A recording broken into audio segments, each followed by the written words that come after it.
हाँ। ले जाओ, ले गई, मुझे पता नहीं, ले जाओ। अब बोलो।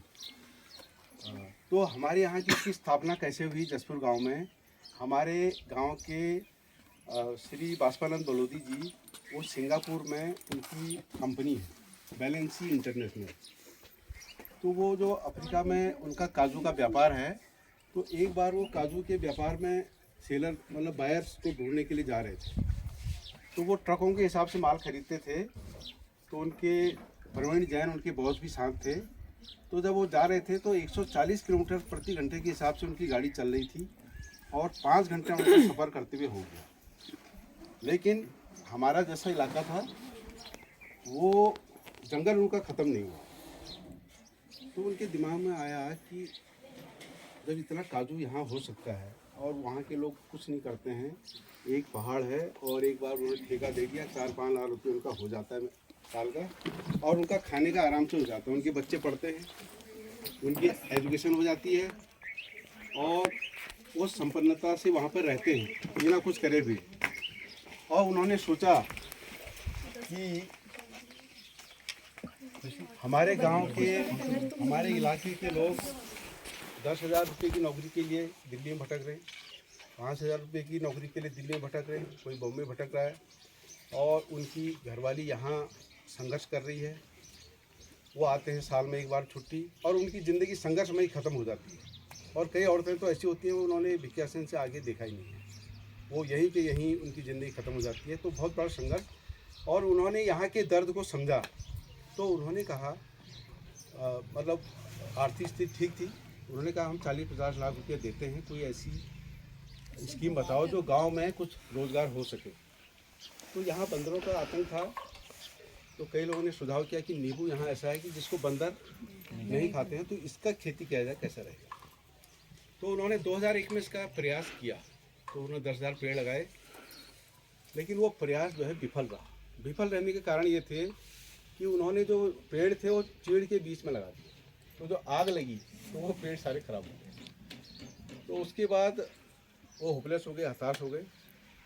तो उसमें हम सर्विस कर रहे थे, हम बीएसएफ में थे।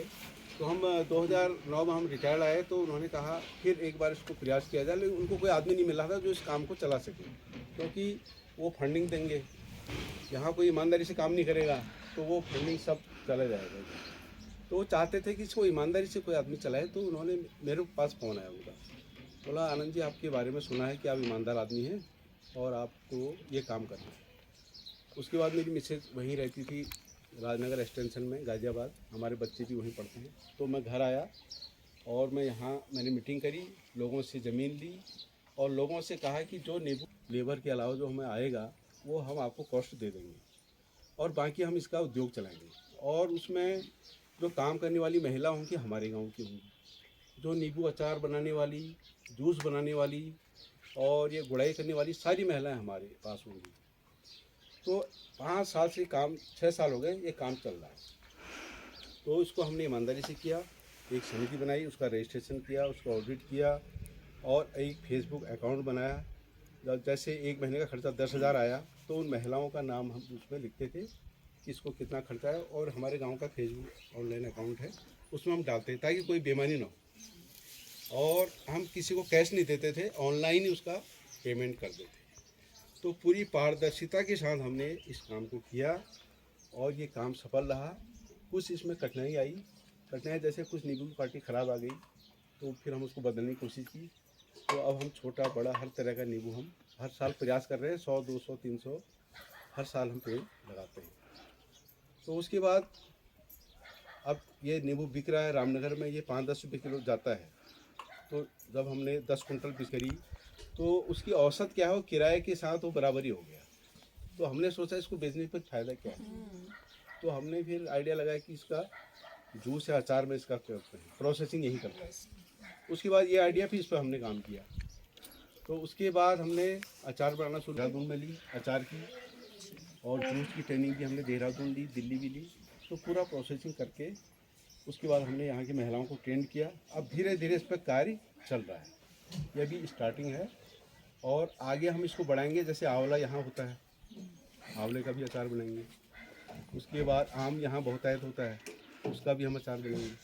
तो क्या है कि एक गांव में 8-10 लोगों को अभी खुद इसमें आज की डेट में 10 महिलाएं काम कर रही हैं कुछ फील्ड में। जैसे एक महिला भी खाद लेके गई तो 10-15 महिलाएं वहाँ कर रही हैं। कुछ ये एक्सपर्ट हमने यहाँ रखे हैं, ये भी खाद लेके जा रहे हैं। तो वहाँ फील्ड का कार्य अलग हो रहा है। एक सुपरवाइजर रखे हमने, मतलब सारा काम 10 महिलाएं टोटल। ज़्यादा भी पड़ जाती है, इनको चेंज करते रहते हैं। जैसे 50-60 महिलाएं हैं तो हम 10-10 करके इनको चेंज करते हैं। अब उसमें ऐसा होता है कि कुछ महिलाएं बहुत अच्छा काम करती हैं तो उनको हम ज़्यादा अवसर देते हैं, कुछ नहीं करते वो थोड़ा देखना पड़ता है मैनेजमेंट का कि हम क्यों नहीं कर सकते यहाँ रोजगार। हम क्यों 5,000 नौकरी के लिए 10,000 की नौकरी के लिए हम वहाँ भटकें। और जब हमने ये योजना शुरू की, जिसके बच्चे 6ठी क्लास में थे आज वो 12वीं में चले गए और उनको काफ़ी राहत मिली। और आज तक इसमें 40-50 लाख रुपए खर्चा आ गया और ये बलौदी ने भी दिया और कुछ हमारे जो संभ्रांत लोग थे जो दे सकते थे, किसने 1.5 लाख, किसने 1 लाख, किसने 10,000 और लोगों ने भी दिया, लेकिन ज़्यादातर बलौदी जी का ही इसमें योगदान रहा। तो अभी हमारी 5 साल समिति ख़त्म होगी। अभी मैंने अपनी मानीला एग्रो प्रोजेक्ट के नाम से ये कंपनी खोली है। तो इसमें अचार और वो सब कुछ शुरू करेंगे और हम अपना समय, मैं देखता हूँ यहाँ पर सुबह निकल जाते हैं जेंट्स लोग, दुकान पर बैठते हैं, फिर शाल दे काम कुछ नहीं है, फिर एक दूसरी दुकान में बैठे, फिर ताश खेली। तो अपनी ज़िंदगी को ऐसे क्यों हम बर्बाद करें। तो अगर सब लोग अगर अपना काम पर बिजी रहें तो कुछ न कुछ तो यहाँ पर रोज़गार खुल सकता है। तो इस सब चीज़ों को मद्देनज़र रखते हुए रोज़गार को ये कार्य हमने शुरू किया है। तो आप इसमें देख लेना, कल अभी आपको जूस पिलाया जाएगा। उसके बाद जहाँ हमारा स्टोर है वो भी दिखा लेंगे आपको मैडम लोगों को। बाकी आप यहाँ पर आए, आपका बहुत बहुत धन्यवाद। और कैसा लगा अपनी प्रतिक्रिया जरूर दें।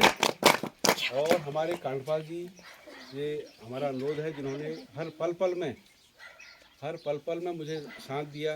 अरे आनंद वहाँ आग लगी, अरे वहाँ पेड़ मुरझा गए, अरे वहाँ उन्होंने पेड़ काट दिए। ये समस्या तो आती है, तो समस्याएं से डरना नहीं है।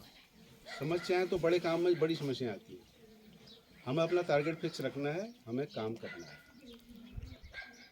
तो इसमें हमें सिद्ध पुरुष की तरह कोई अच्छा बोल रहा है ज़्यादा खुश भी नहीं होना, जो निंदा कर रहा है तो उसे नाराज़ भी नहीं होना है, अपना काम में लगे रहना है। तो मैं कांडपाल जी से आग्रह करूंगा दो सब इस बारे में जरूर कहें। महोदय राजकीय महाविद्यालय शालदी, साथ में आए हुए प्रवक्ता भूगोल doctor Lohani madam, doctor Pant madam, doctor और हमारे महाविद्यालय की संरक्षिका प्राचार्य मैडम, वरिष्ठ प्राध्यापिका डॉक्टर नीमा राणा मैडम, और आपके इस जो टीम लीडर के रूप में जो हमारे कॉलेज की एनएसएस प्रभारी हैं ममता पंत मैडम। आज मैं डॉक्टर निर्मला लोहनी और देवभूमि उद्यमता की नोडल ऑफिसर हूँ। देवभूमि उद्यमता जो आजकल इतना चल रहा है ना, कि जो मेन मुझे बहुत खुशी हुई कि यहाँ पर जो मेन क्या मोटिव है इसका, कि आपके जो उत्तराखंड से पलायन हो रहा है, माइग्रेशन हो रहा है, उसको रोकना। क्योंकि हर बच्चा क्या कर रहा है, 10-15 हज़ार के लिए हल्द्वानी चले जा रहा है, बाहर चले जा रहा है, किसी दुकान में काम कर रहा है, किसी उसमें काम कर रहा है। मगर उसमें बहुत सारे उनका काम ये है कि आपके उद्यमता, कोई भी उद्यमता है, वो आपको एक ही साल में सारे बेनिफिट नहीं दे देगी। वो आपके हो सकता है 5 साल जो है पूरे लॉस में चले गए। उसके बन गए, ये तो बन गया रेडी। नींबू प्लांट जिनका चल रहा है उनका ये स्टोरेज है पूरा, ये स्क्वैशेस एंड खट्टा मीठा pickle of lemon and salty, ये सारे प्रोडक्ट्स यहाँ तैयार हो रहे यहाँ हैं। पे हम ये करते हैं मैडम, ये जो ये जैसे ना इसके बना रखे हैं, कट करके लेबल चिपकाते हैं। अच्छा अच्छा अच्छा, ये लेबल यहाँ पे चिपकाया जाता है। ठीक है। उसमें 1 लीटर 2 लीटर जो भी है और यहाँ पर बसंत बल्लभ लोहिया 8 साल रहे, यहाँ पर वो पूजा करते थे। अच्छा, इनको ये स्टोर करने के लिए कोई मतलब पहाड़ का घर लोहना। ये सर ये स्टोर करने के लिए कोई पर्टिकुलर टेम्परेचर मेंटेन करने की जरूरत नहीं है, बस ऐसे ही? ना, ये 2 साल तक खराब नहीं होगा। अच्छा इसमें मिलाया हुआ है। अच्छा। हमारे पहाड़ का घर से में सही है। अच्छा आपका अच्छा लोहड़ी जी यहाँ पर पूजा करते थे। हमारा 3 मंजिला हुआ है हाँ। वहाँ। और पहले प्राचार्य जी सबसे पहले कौन हुआ है? नायक साहब। नायक साहब भी आते थे यहाँ, और उसके बाद शाह जी थे, शाह जी भी यहाँ आते रहते थे। तो डिग्री कॉलेज और बैंक वालों से काफ़ी था। उस समय क्या है, ये घर सबसे बड़ा होता था, तो स्टैंडर्ड का माना जाता था, तो लोग जो है किराए के लिए यहीं आते थे और घर भी थे। तो अब ये पुराने में आ गया। अब जैसे कोई 4th क्लास भी आएगा उसको पसंद नहीं आता, नहीं आएगा हाँ सही कहते कह रहे नहीं हो। मुझे सेपरेट चाहिए।